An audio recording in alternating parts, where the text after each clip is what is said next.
Hey, what's up, guys? How you doing? It's me, Mr. 4K Upscaler. So, Rage 2, Google Stadia on my E8 OLED right here. What I'm gonna do here is I'm gonna play through the game, but I also want to show you what type of settings I'm using for Google Stadia in general. What type of settings I'm using, and some cool things I'm gonna show you that I think you will get much better picture quality out of this Google Stadia service.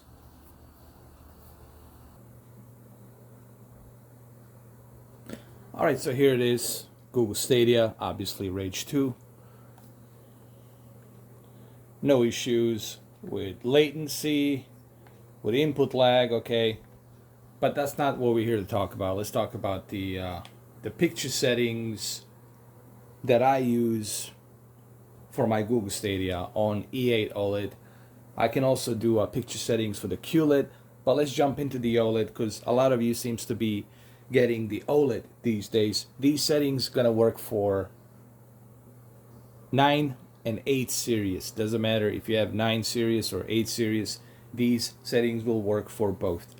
Alright, so without any further ado, let's go ahead and let's jump into the settings really quickly. Now, another thing that's pretty cool here, there's a photo mode right here, which I like, and I'm gonna use it right now. There's a photo mode, and it's a pretty cool mode, photo mode right here. And I want to show you a couple of things here before we jump into it. I'm gonna set the time at around afternoon right here, and let's confirm it.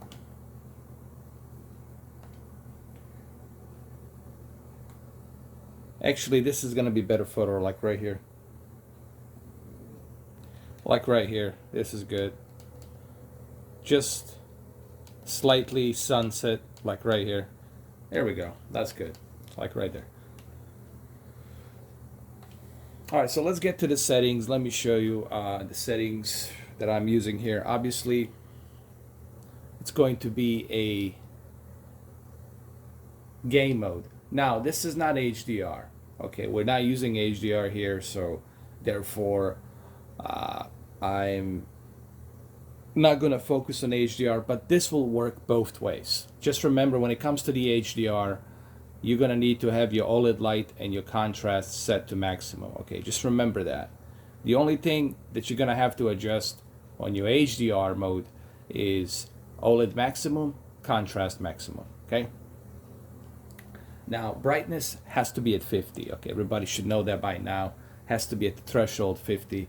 Sharpness. People ask me, why did I decide to move the sharpness to 12? I decided to move the sharpness to 12 because exceeding that outline digital sharpness on the pixel, it really doesn't do much except just makes everything look as if it's being outlined or enclaved, if you know what I mean. It just doesn't feel natural. So sharpness really doesn't do anything in terms of detail, guys. Sharpness really doesn't do much in terms of detail. I said this millions of times. Only higher count of pixels, higher resolution enhances the detail, not the sharpness. Okay, so just keep that in mind, guys. All right, so I felt sharpness here at 12, it's perfect. Color, I decided to move it to 55 because I felt that it needs a little bit of that color to pop. You know, you don't want to have color to be too bleak or too pale. You want the color to stand out a little bit. So moving color 5 clicks from threshold of 50 to 55, it's just a little extra touch. Okay. Color temperature. This is the one I always get asked about constantly. What's the best color temperature for video games? Well, the middle. Why the middle? Because you're playing a video game and you want to have a accurate color representation of what the game developers intended. You don't want it to be too cold, okay? Then it's gonna look too blue. You don't want it to be too warm, then it's gonna look too yellow. Okay, so what do you want to do? By the way, W stands for warm and C stands for cold. So what do you want to do? You want to leave it in a middle, in a threshold 0, which is right here where it needs to be. All right, so this is the important part. Advanced controls. Let's dive right into this. Okay, I want to show you something because people always ask me, why do I want to turn off dynamic contrast off? And here I'll show you why you want to turn off your dynamic contrast off. Okay, I want you to pay attention to this white cloud right here. Currently it's off. It's turned off. Now I'm going to zoom in on that. I'm going to zoom in on it slightly. I'm just going to zoom in on it. Now it's off. Now look what happens when, I want you to pay attention to where my finger is. Look what happens when I turn it to high.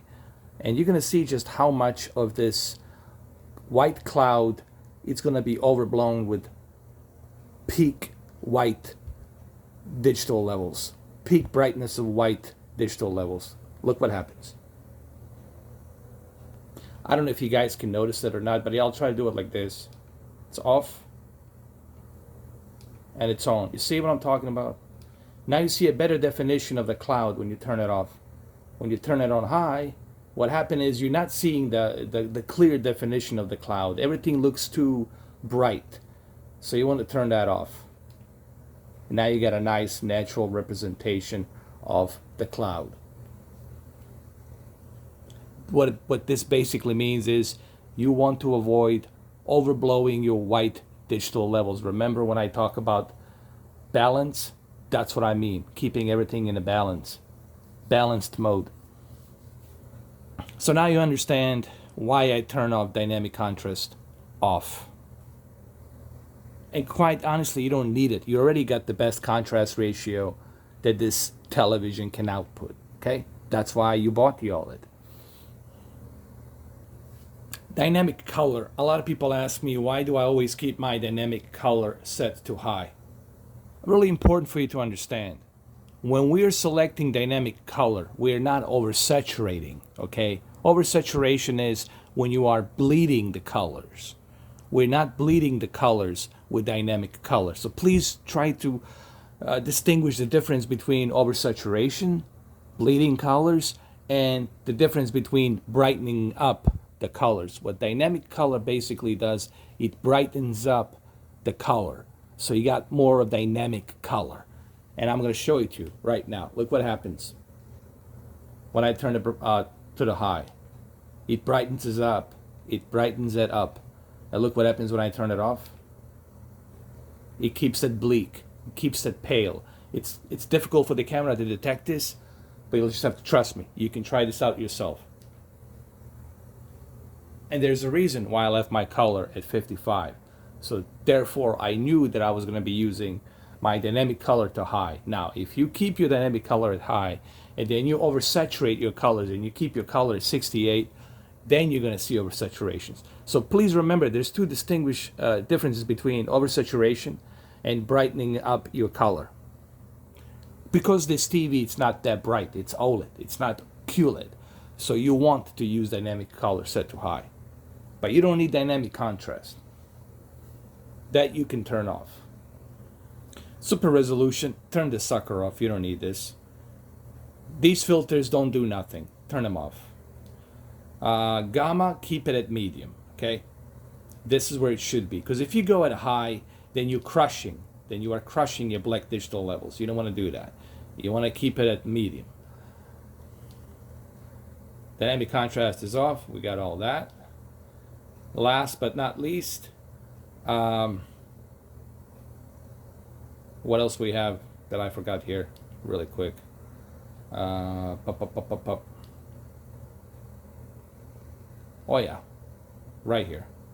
Picture options, noise reduction. You can keep it on automatic, but honestly turn it off. You don't need it. Turn that sucker off. You don't need that sucker. MPEG noise, turn that off too. You don't need that. Black level, leave it at low. True motion, turn it off. Motion eye care, turn it off. And here's another important part that I want to talk about here, guys. advanced controls. Here, I want to show you something really quick. Energy saving. Guys, if you want your OLED to have a longevity, keep the energy savings at medium. Keep it at medium. If you don't want to have that burn-in, if you want your panel to have a longer life, keep the energy savings at medium. You're welcome. Keep it at medium. So let's see the end result. Let's see how it looks. As you can see, it looks pretty good. Everything looks nicely detailed. The colors are nicely detailed as well. The reflection from the flare lens. This is what you call a flare lens effect from sunset. Looks good. No issues, problems. You can see the definition of the clouds. And yeah, this is Google Stadia. This is what I'm using for Google Stadia. I know it's hard to believe that, hey, that I'm getting... guys, here's the thing, man. I've been adjusting picture settings on the televisions for quite a long time, dude. I've been doing this for a long time. Okay, I'm not trying to brag about myself. It's just I know I have a really good eyes. I know how to adjust picture settings for television. Okay, and I've been doing this for quite a long time, and I know how to do it. That's why I don't need a calibrating tool. That's why the calibrating tool doesn't mean anything for me, because I don't need it. And look at this quality. This is not even 4K. It's not even HDR. It's just a 1080p 60, and look how beautiful it looks on Google Stadia. Okay?